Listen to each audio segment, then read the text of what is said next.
subhanahu wa ta'ala says in Surah Al-Anfal, بعد أن أقول أعوذ بالله من الشيطان الرجيم إنما المؤمنون الذين إذا ذكر الله وجلت قلوبهم وإذا تليت عليهم آياته زادتهم إيمانا وعلى ربهم يتوكلون الذين يقيمون الصلاة ومما رزقناهم ينفقون أولئك هم المؤمنون حقا لهم مغفرة من ربهم ورزق ولهم درجات عند ربهم ومغفرة ورزق كريم. So Allah subhanahu wa ta'ala says in this set of ayat, the beginning of this surah, indeed the believers, so innama actually is a word of exclusivity. The believers are only those who, when Allah is mentioned, إِذَا ذُكِرَ اللَّهُ, when Allah is mentioned or remembered, وَجِلَتْ قُلُوبُهُم, their hearts tremble out of fear. وَإِذَا تُلِيَتْ عَلَيْهِمْ آيَاتُهُ, when His verses, when His signs are recited, زَادَتْهُمْ إِيمَانًا, their iman increases. وَعَلَى رَبِّهِمْ, and upon their Lord, their Master, they place their trust, they have tawakkul. Those who establish the prayers, يُقِيمُونَ الصَّلَاةَ, and from what Allah has provided them, they spend. وَمِمَّا رَزَقْنَاهُمْ يُنْفِقُونَ. Allah says, أُولَٰئِكَ, those are the true believers, al-mu'minuna haqqa. This phrase occurs in no other surah except Surah Al-Anfal, this surah. Which phrase? Those are the true believers. Mu'minuna haqqa only occurs 2 times, both in this surah. This ayah, which is the second ayah, well, I guess it's the fourth ayah, and like the second last ayah of the surah. So it's kind of almost like a mirror. The beginning and the end of this surah has this phrase, these are the true believers. For them, Allah says, لَهُمْ دَرَجَاتٌ عِنْدَ رَبِّهِمْ, they have high ranks with Allah, high degrees, high stations, meaning in Jannah, وَمَغْفِرَةٌ, and forgiveness, and a noble, a generous rizq, a generous provision and sustenance in the next life. So this presents a challenge when Allah is describing again, إِنَّمَا الْمُؤْمِنُونَ. We said innama is the word of hasr, it's exclusive. The believers are only those who have these traits. And then it ends, the passage ends with what? Those are the true believers. Okay, what does that make me and you think? That's kind of a high level. Anytime Allah is mentioned, that our hearts should tremble. Anytime we hear an ayat, our iman should go up. It's almost like a test. It might make some of us kind of worried. Okay, what does that mean? Am I not a believer? That means. And so a lot can be said here. And of course, some mufassirin, they have made a point how mu'minun, Allah used the word, the way Allah uses this term, it refers to a higher station of iman. For example, Surah Al-Mu'minun, Allah describes in this surah that, the believers are those who, fi salatim khashi'un, they have khushu' in their prayers, they avoid vain and worthless kind of activities and talk, and all of these things, they abide by their trust and so on. Not every Muslim per se do all those things. That's a higher level of iman. That's one interpretation of mu'minun.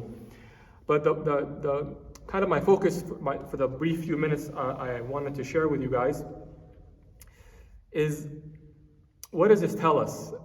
How can we arrive at this station? If Allah is saying these are the true believers, and I don't see that I'm there, then that's a question. That's a homework assignment for me now.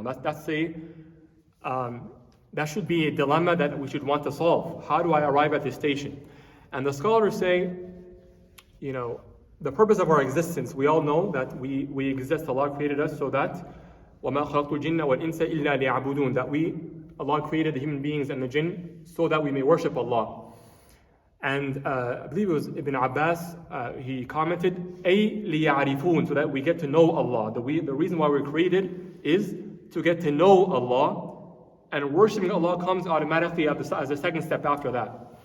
And the scholars have similarly stated that Tawheed, right, our belief in the La ilaha illallah, the oneness of God, it's half knowing Allah and half worshiping Allah. Right? So in order for us to achieve this seemingly very high state, whereas anytime we think of Allah or we hear His ayat, our iman increases and our hearts tremble, really what the scholars are saying, it's not that hard. All you have to do is get to know Allah. So Imam Ibn al-Qayyim, he elaborates, he says, مَنْ عَرَفَ رَبَّهُ أحبه ولا بد. Whosoever, Ibn Qayyim says, whoever gets to know his Lord, whoever takes the effort to get to know his Lord will love him automatically. La bud means there is no other outcome. You'll love him necessarily. That will follow naturally. All you have to do is whoever gets to know Allah will love him, ولا بد. And he elaborates, how come? ذلك بأننا مجبولون على محبة من أكرم علينا وأنعم علينا. That's because in English, we are pre-programmed as human beings. We are preconditioned to love those who are generous to us, those who gift us, right? So what will the situation be in that case when we get to know of Allah, Al-Mun'im, Al-Kareem, right? The one who Allah is intrinsically praiseworthy, just independent of any other creation. And also on top of that, He's extremely generous in His gifts. Allah says in Surah Al-Fatir, أَسْبَغَ عَلَيْكُمْ نِعَمَهُ. Allah has immersed you in blessings and bounties and gifts. So the brief takeaway from today, inshallah, in order to achieve this high state, we need to renew our intention and our focus to get to know Allah. Right? Sometimes we are taking our deen out of order. We focus so much on the do's and the don'ts and the deeds, and we forget who and why we're doing these deeds in the first place. These deeds, the niyyah, these acts of worship, they're a means to an end. The end is Allah. Our highest objective in our existence is to please Allah, the pleasure of Allah. Right? So let us get to know Allah. Let us renew our focus when we open His book. Let's try to get to know our Creator. Who is the author of this book? How can we get closer to Him? That is one of the main reasons the Quran was revealed, to introduce us to our Creator. From there, we will see as benefits, as fruits of this new intention, of this renewed focus, the ibadat, these burdens will be much easier. Right? Those who struggle with prayer, those who struggle with staying away from haram things, a main source of that trouble or that burden, that feeling of burden, is they don't know, again, they've lost the connection, we've lost our connection with our Creator. If we knew who our Creator was, we would want to, as Imam Ghazali said, we would seek out on our own ways to please Him.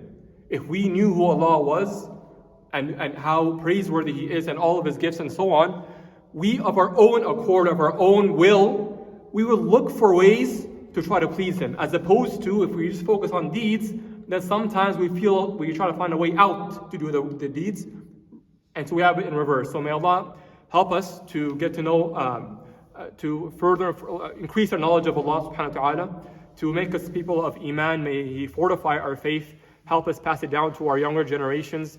May He make us of those who have the highest ranks in Jannah, those who have granted His forgiveness and His mercy. وصلى الله على سيدنا محمد وعلى آله وصحبه وأجمعين والحمد لله رب العالمين.